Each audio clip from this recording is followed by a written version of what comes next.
Hello friends, मैं आयुष गुप्ता आपको class 7th का geography chapter number 4 air explain करूँगा। तो चलिए शुरू करते हैं। Our earth is surrounded by a huge blanket of air called atmosphere. हमारी पृथ्वी चारों ओर से वायु की घनी चादर से घिरी हुई है, जिसे वायुमंडल कहते हैं। All living beings on this earth depend on the atmosphere for their survival. It provides us the air we breathe and protects us from the harmful effect of the sun rays. Without this blanket of protection, we will be baked alive by the heat of the sun during day and get frozen during night. So it is this mass of air that has made the temperature on the earth livable. पृथ्वी पर सभी जीवित रहने के लिए वायुमंडल पर निर्भर हैं। यहाँ हमें सांस लेने के लिए वायु प्रदान करता है एवं सूर्य की किरणों के हानिकारक प्रभाव से हमारी रक्षा करता है। यदि सुरक्षा की यह चादर न हो तो हम दिन के समय सूर्य की गर्मी से तप्त होकर जल सकते हैं एवं रात के समय ठंड से जम सकते हैं। अतः यह वह वायु राशि है जिसने पृथ्वी के तापमान को रहने योग्य बनाया है। Composition of the atmosphere. Do you know that the air we take in while breathing is actually a mixture of many gases. वायुमंडल का संगठन। क्या आप जानते हैं कि जिस वायु का उपयोग हम सांस लेने के लिए करते हैं, वास्तव में वह अनेक गैसों का मिश्रण होती है। Nitrogen and oxygen are two gases which make up the bulk of the atmosphere. Nitrogen तथा ऑक्सीजन ऐसी दो गैसें हैं जिनसे वायुमंडल का बड़ा भाग बना है। Carbon dioxide, helium, ozone, argon and hydrogen are found in lesser quantities.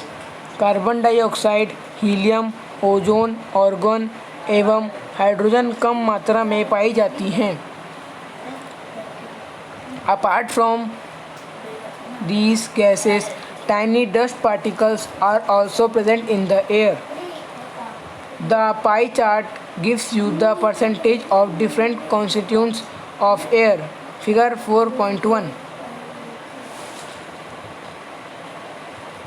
इन गैसों के अलावा धूल के छोटे छोटे कण भी हवा में मौजूद होते हैं।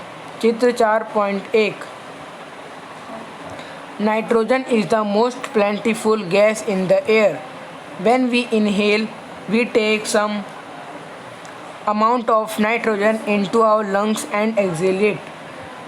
जिसमें वायु के विभिन्न संगठनों का प्रतिशत दर्शाए गए हैं। नाइट्रोजन वायु में सर्वाधिक पाई जाने वाली गैस है। जब हम सांस लेते हैं तब फेफड़ों में कुछ नाइट्रोजन भी ले जाते हैं और फिर उसे बाहर निकाल देते हैं। But plants need nitrogen for their survival. परंतु पौधों को अपने जीवन के लिए नाइट्रोजन की आवश्यकता है। They can not take nitrogen directly from the air. वे सीधे वायु से नाइट्रोजन नहीं ले पाते। Bacteria that live in the soil and roots of some plants take nitrogen from the air and change its form so that plants can use it. मृदा तथा कुछ पौधों की जड़ों में रहने वाले जीवाणु वायु से नाइट्रोजन लेकर इसका स्वरूप बदल देते हैं, जिससे पौधे इसका प्रयोग कर सकें। Oxygen is the second most plentiful gas in the air. Oxygen वायु में प्रचुरता से मिलने वाली दूसरी गैस है। Humans and animals take oxygen from the air as they breathe. मनुष्य तथा पशु सांस लेने में वायु से ऑक्सीजन प्राप्त करते हैं। Green plants produce oxygen during photosynthesis. In this way oxygen content in the air remains constant. If we cut trees, then this balance gets disturbed. हरे पादप प्रकाश संश्लेषण द्वारा ऑक्सीजन उत्पन्न करते हैं। इस प्रकार वायु में ऑक्सीजन की मात्रा समान बनी रहती है यदि हम वृक्ष काटते हैं तो यह संतुलन बिगड़ जाता है। Carbon dioxide is another important gas. Green plants use carbon dioxide to make their food and release oxygen. Humans or animals release carbon dioxide. The amount of carbon dioxide released by humans or animals seems to be equal to the amount used by the plants, which make a perfect balance. However, the balance is upset by burning of fuels such as coal and oil. They add billions of tons of carbon dioxide into the atmosphere each year. As a result, the increased volume of carbon dioxide is affecting the Earth's weather and climate. Carbon dioxide अन्य महत्वपूर्ण gas है। हरे पादप अपने भोजन के रूप में carbon dioxide का प्रयोग करते हैं और ऑक्सीजन वापस देते हैं। मनुष्य और पशु कार्बन डाइऑक्साइड बाहर निकालते हैं। मनुष्य तथा पशुओं द्वारा बाहर छोड़ी जाने वाली कार्बन डाइऑक्साइड की मात्रा पादपों द्वारा प्रयोग की जाने वाली गैस के बराबर होती है, जिसे यह संतुलन बना रहता है। परंतु यह संतुलन कोयला तथा खनिज तेल आदि ईंधनों के जलाने से गड़बड़ा जाता है। वे वायुमंडल में प्रतिवर्ष करोड़ों टन कार्बन डाइऑक्साइड की बढ़ोतरी करते हैं। परिणाम स्वरूप कार्बन डाइऑक्साइड का बढ़ा हुआ आयतन पृथ्वी पर मौसम तथा जलवायु को प्रभावित करता है। Structure of the atmosphere. Our atmosphere is divided into 5 layers starting from the Earth's surface. These are troposphere, stratosphere, mesosphere, thermosphere and exosphere. हमारा वायुमंडल 5 परतों में विभाजित है जो पृथ्वी की सतह से आरंभ होती है। ये हैं क्षोभ मंडल, समताप मंडल, मध्यम मंडल, ब्रह्मा वायुमंडल एवं बहिर्मंडल। Troposphere. This layer is the most important layer of the atmosphere. Its average height is 13 kilometre. यह परत वायुमंडल की सबसे महत्वपूर्ण परत है। इसकी औसत ऊंचाई 13 किलोमीटर है। The air we breathe exists here. Almost all the weather phenomena like rainfall, fog and hailstorm occur in this layer. हम इसी मंडल में मौजूद वायु में सांस लेते हैं। मौसम की लगभग सभी घटनाएं जैसे वर्षा, कोहरा एवं ओलावर्षण इसी परत के अंदर होती है। Stratosphere. Above the troposphere lies the stratosphere. It extends up to a height of 50 kilometers. This layer is almost free from clouds and associated weather phenomena makes conditions most ideal for flying aeroplanes. One important feature of the stratosphere is that it contains a layer of ozone gas. We have just learned how it protects us from the harmful effect of the sun rays. समताप मंडल। क्षोभ मंडल के ऊपर का भाग समताप मंडल कहलाता है।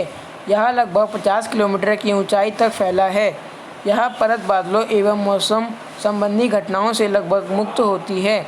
इसके फलस्वरूप यहाँ की परिस्थितियाँ हवाई जहाज उड़ाने के लिए आदर्श होती हैं। समताप मंडल की एक महत्वपूर्ण विशेषता यह है कि इसमें ओजोन गैस की परत होती है। यह परत सूर्य से आने वाली हानिकारक गैसों से हमारी रक्षा करती है। Mesosphere.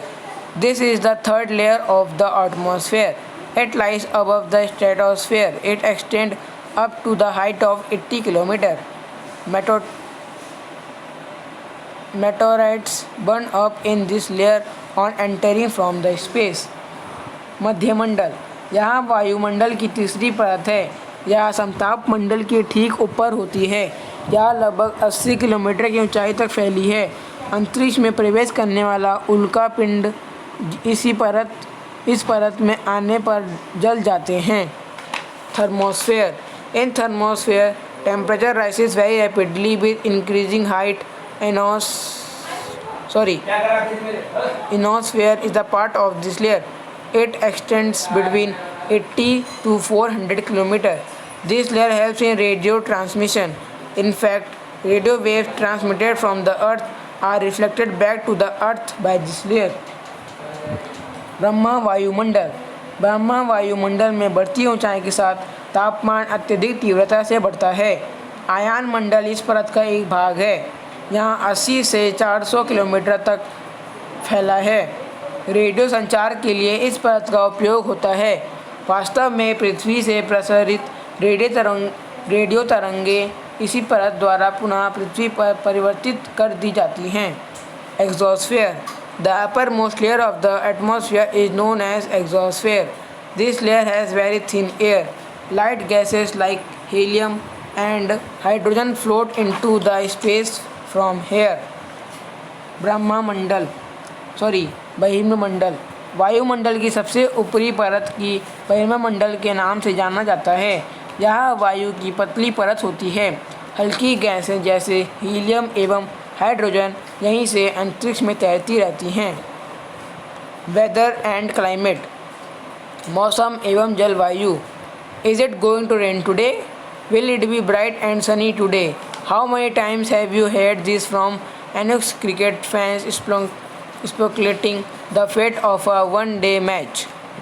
क्या आज वर्षा होगी? क्या आज दिन साफ होगा और धूप निकलेगी?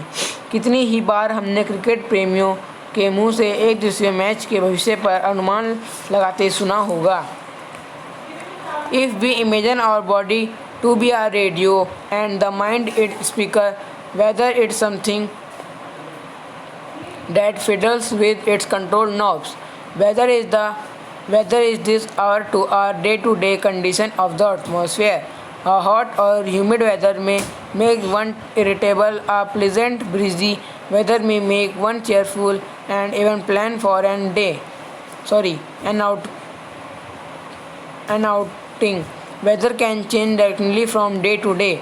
However, the average weather condition of a place for a long period of time represent the climate of a place. Now do you understand why we have daily weather forecast?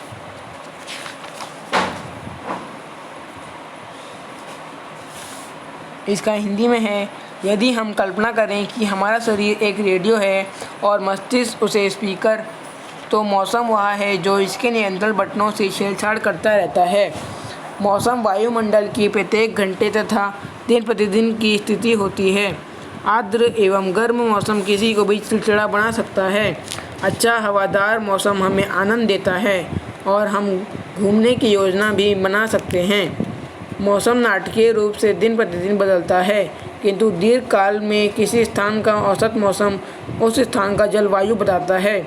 क्या अब आप समझ गए कि मौसम का दैनिक पूर्वानुमान क्यों करते हैं? Temperature. The temperature you feel every day is the temperature of the atmosphere. The degree of hotness and coldness of the air is known as temperature. आप प्रतिदिन जिस तापमान का अनुभव करते हैं वह वायुमंडल का तापमान होता है। वायु में मौजूद ताप एवं शीतलता के परिमाण को तापमान कहते हैं। The temperature of the atmosphere changes not only between day and night but also from season to season. Summers are hotter than winters. वायुमंडल का तापमान केवल दिन और रात में ही नहीं बदलता बल्कि ऋतुओं के अनुसार भी बदलता है। शीत ऋतु की अपेक्षा ग्रीष्म ऋतु ज़्यादा गर्म होती है। An important factor that influences the distribution of temperature is insolation. Insolation is the incoming solar energy intercepted by the earth. आर्द्रपन एक महत्वपूर्ण कारक है जो तापमान का वितरण को प्रभावित करता है।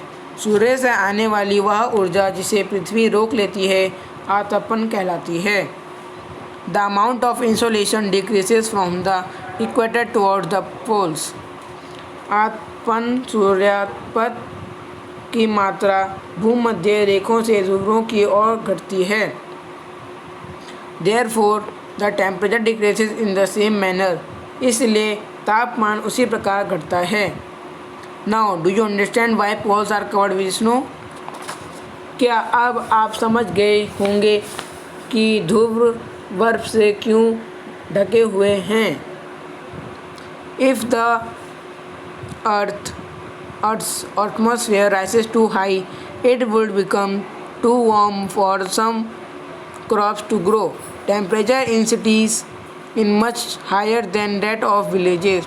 The concrete and metals in buildings and the asphalt of roads get heated up during the day. This heat is released during the night. यदि पृथ्वी का तापमान अत्यधिक बढ़ जाता है तो यह इतनी गर्म हो जाएगी कि यहाँ कुछ फसलें नहीं उग सकेंगी। गांवों की अपेक्षा नगरों के तापमान बहुत अधिक होता है। दिन के समय में ऐसा फैलेट से बनी सड़कें एवं धातु और कंक्रीट से बने भवन गर्म हो जाते हैं। रात के समय यह ऊष्मा मुक्त हो जाती है। Also, the crowded high-rise buildings of the cities trap the warm air and thus raise the temperature of the cities. नगर के भीड़ वाले ऊंचे भवन गर्म वायु को रोक लेते हैं, जिसमें नगरों का तापमान बढ़ जाता है। Air pressure. You will be surprised to know that air above us presses with us with a great force on our bodies. However, we don't even feel heat. This is because the air presses us from all directions and our body exerts a counter pressure. यह जानकर आपको आश्चर्य होगा कि हमारे शरीर पर उच्च दाब के साथ बल लगती है, किंतु हम इसका अनुभव नहीं करते हैं। यह इसलिए होता है क्योंकि वायु का दाब हमारे ऊपर सभी दिशाओं से लगता है और हमारा शरीर विपरीत बल लगता है। Air pressure is defined as the pressure exerted by the weight of air on the Earth's surface. As we go up the layers of atmosphere, the pressure falls rapidly. The air pressure is highest at sea level and decreases with height. Horizontally, the distribution of air pressure is influenced by temperature of air at a given place. In areas where temperature is high, the air gets heated and rises. This creates a low pressure area. Low pressure is associated with cloudy skies and wet weather. पृथ्वी की सतह पर वायु के भार द्वारा लगाया गया दाब वायु दाब कहलाता है। वायुमंडल में ऊपर की ओर जाने पर दाब तेजी से गिरने लगता है। समुद्र स्तर पर वायु दाब सर्वाधिक होता है और ऊंचाई पर जाने पर यह घटता जाता है।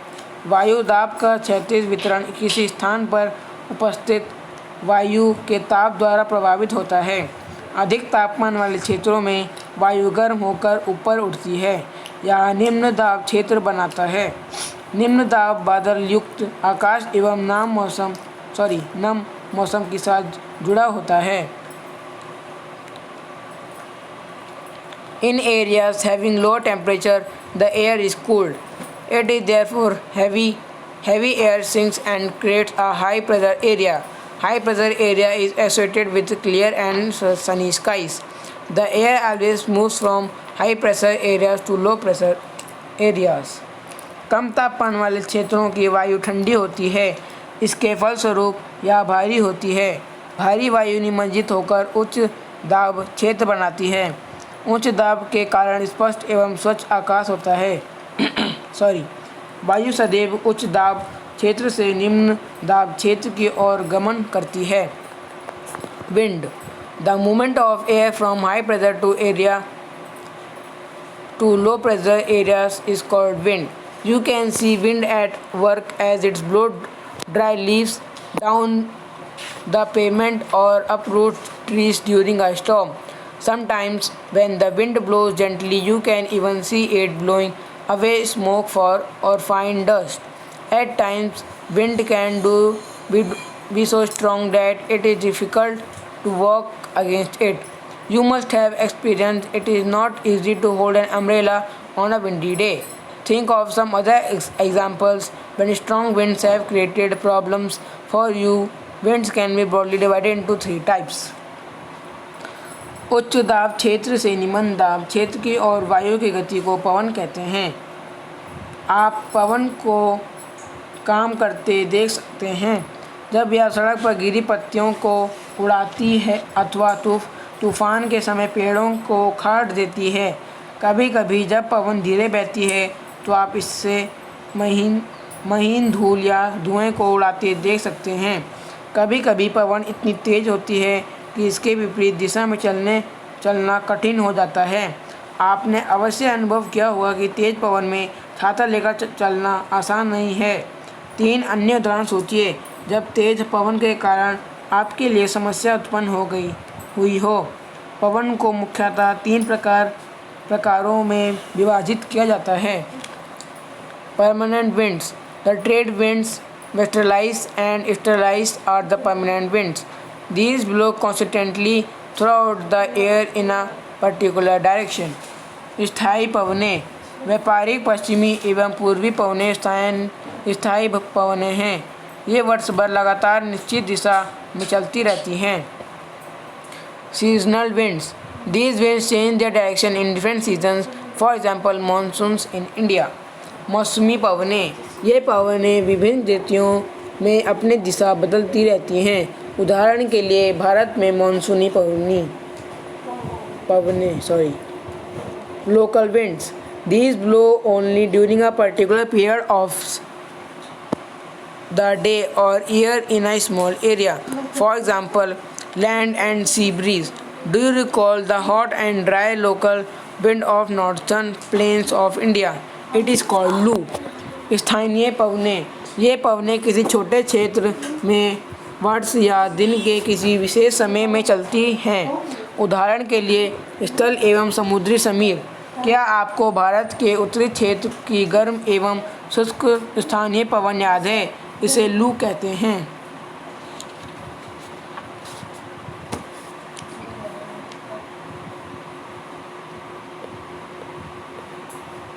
Next, moisture. When water evaporates from land and different water bodies, it becomes water vapor, moisture in the air at any time. This is known as humidity. When the air is full of water vapor, we call it a humid day. As the air gets warmer, its capacity to hold the water vapor increases and so it becomes more and more humid.